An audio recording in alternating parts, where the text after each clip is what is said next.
Buenas, mi nombre es Mariano Vilar y en este video voy a hablar de algunas cuestiones generales respecto de la presentación de artículos académicos, particularmente en el ámbito de los estudios literarios y lingüísticos. Voy a señalar, sin embargo, que la mayoría de las cosas de las que voy a hablar se aplican también a otras áreas disciplinares. ¿Bien? En términos generales, siempre hay que recordar que en el mundo actual la publicación de artículos académicos es uno de los aspectos más importantes de la investigación, bien tanto para investigadores que están comenzando como para investigadores ya con una carrera muy desarrollada. Se espera que, digamos, una persona que se está dedicando a la investigación, ya sea de forma full time o no, sea capaz de producir artículos relevantes en su especialidad. Antes de pensar o durante el proceso de pensar en la elaboración de artículos académicos, siempre hay que tener como mínimo tres cuestiones en cuenta. ¿Bien?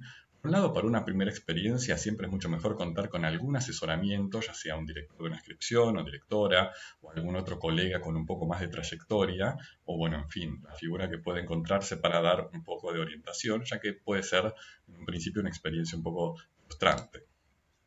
Por otro lado, hay que tener en cuenta que si bien es común que un primer artículo o los primeros artículos que uno publique hayan, digamos, nacido como monografías, por ejemplo, de cursos de posgrado o de alguna otra instancia, es muy diferente lo que se espera de una monografía que de un artículo académico. Bien, un artículo académico tiene que tener algún nivel de colaboración, un campo de investigación, cosa que no tiene por qué ser el caso de una monografía.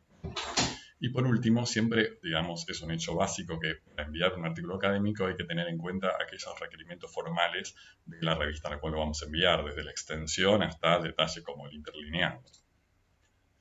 Vamos a hablar un poco ahora de las revistas académicas y de algunas de las características principales a las que tenemos que estar atentos cuando estamos eligiendo a qué revista vamos a enviar nuestro primer, segundo o tercer artículo, no importa, porque son cosas que van a tener mucho peso luego en la valoración que va a tener ese artículo en nuestro currículum como investigadores. Por un lado, bueno, obviamente hay una cuestión temática. No voy a enviar un artículo de literatura a una revista de lingüística y viceversa. Hay revistas que tienen temáticas más bien generales, por ejemplo, estudios literarios o lingüísticos, y revistas que tienen temas mucho más específicos, estudios medievales, renacentistas, neurolingüísticos, etc. ¿Bien? Así que un primer aspecto es revisar eso, tanto en la descripción de la revista como en el índice o en alguno de los últimos números. En segundo lugar, es clave tener noción de la pertenencia institucional de la revista. Las revistas académicas propiamente dichas están asociadas con investigaciones, o perdón dicho, con instituciones científicas o académicas, generalmente universidades, institutos, organismos científicos que pueden ser tanto nacionales como extranjeros.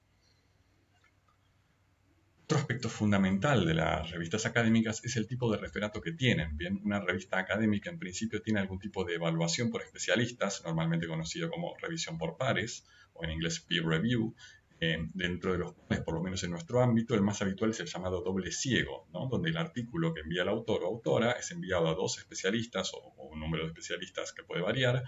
No saben los nombres, digamos que no tienen la información personal del autor, no saben quién es el autor, y el autor o autora tampoco sabe quiénes son las personas que evalúan el artículo, por esto es un doble ciego. ¿Bien? Una vez que los evaluadores dictaminan sobre el artículo, le envían al consejo editor sus opiniones. O sea, no se lo envían directamente al autor, sino que el consejo editor media entre ambas partes. Una publicación sin referato no es propiamente académica en el sentido riguroso del término. Luego, otro aspecto cada vez más importante para la valoración de las publicaciones científicas es la indización o indexación, que tiene que ver con que las revistas científicas son indexadas o indizadas, o sea, forman parte de bases de datos académicas nacionales o internacionales. Una revista pertenecer a estas bases de datos tiene que cumplir una serie de requisitos, con lo cual ya su sola pertenencia a estas bases de datos, las más importantes o algunas de las más importantes son Scopus a nivel internacional, Cielo, Latindex a nivel latinoamericano, ¿bien? Ya dice mucho de la revista. Y por supuesto, más allá de las cuestiones formales de las que hablé hasta ahora, hay una cuestión que tiene que ver con la valoración general de la revista, ¿no? Si se considera que esta revista es valiosa para los especialistas del área, más allá de si cumple estrictamente o no con todos los requisitos formales de los que vengo hablando.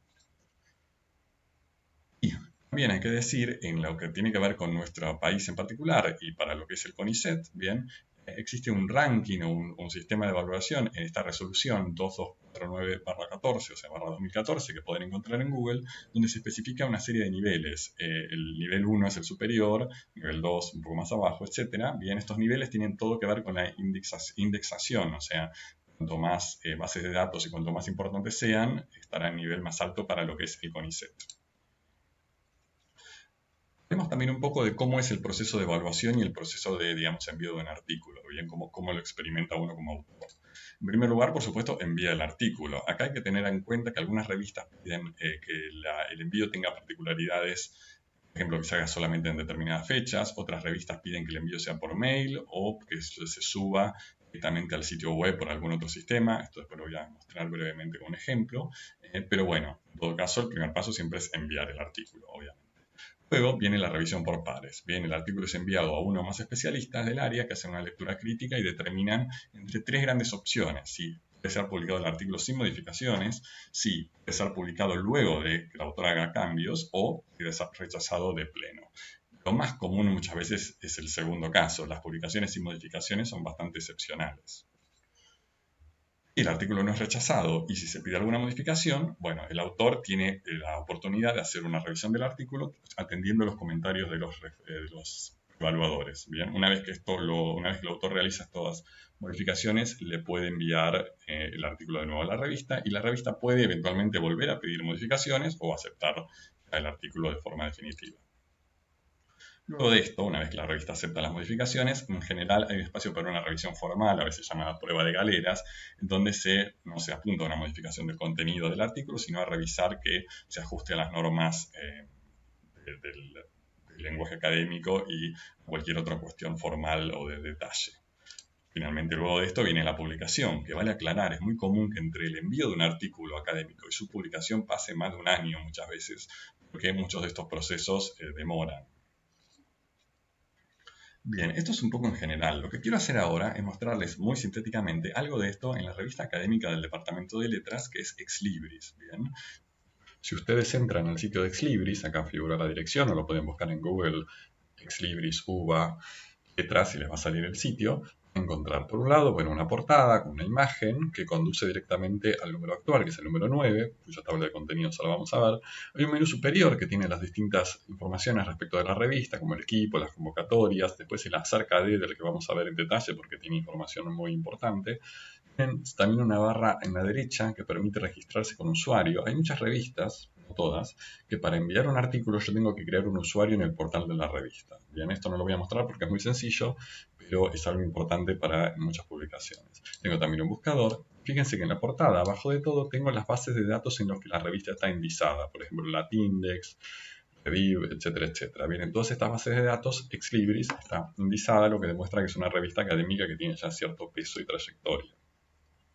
Si yo entro a la tabla de contenidos del número actual, voy a ver, por supuesto, la lista de artículos, ¿bien? Que están en PDF. Exlibris es una revista de acceso abierto, como todas las de la Facultad de Filosofía y Letras de la Universidad de Buenos Aires, con lo cual puedo bajar cualquier artículo de cualquier número de forma totalmente gratis. Ni siquiera necesito registrarme para hacerlo, simplemente están disponibles. Voy a volver a entrar porque está un poco lento. Acá va.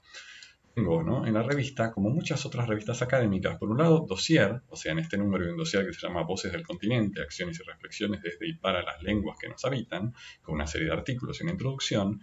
Luego, en el caso de Exlibris, tengo la sección enseñanza, tengo la sección investigación, que tiene artículos de temática libre, siempre obviamente dentro de los estudios literarios y lingüísticos, que es lo que tiene que ver con el Departamento de Letras, y una sección de reseñas, bien, que es bastante extensa en nuestra revista y que es muchas veces una forma útil para empezar a escribir, porque a veces escribir una reseña es bastante más sencillo que un artículo de investigación completo. Quería mostrar brevemente nomás para terminar la sección acerca de. Si yo clico acá, tengo toda la información de la revista ordenada, contacto, consejo de redacción, etc. Y lo que más me va a interesar para terminar de mostrar esto son las directrices para autores y autoras. Si yo clico acá, voy a tener todo el proceso de envío de artículos, cómo tienen que estar formateados, qué características tienen que tener, extensión, etcétera, etcétera. El proceso de envío para poder efectivamente enviar un artículo o una reseña. ¿Bien? En cambio, si yo voy a políticas de sección, voy a tener todo lo que tiene que ver con el referato, ven que dice evaluado por pares, etcétera, etcétera. Van a explorar la revista y van a encontrar mucha más información que les puede ser de utilidad. Bien, esto ha sido todo. Espero que este video les haya sido útil para empezar a entender un poco el mundo de las publicaciones académicas en los estudios literarios y lingüísticos.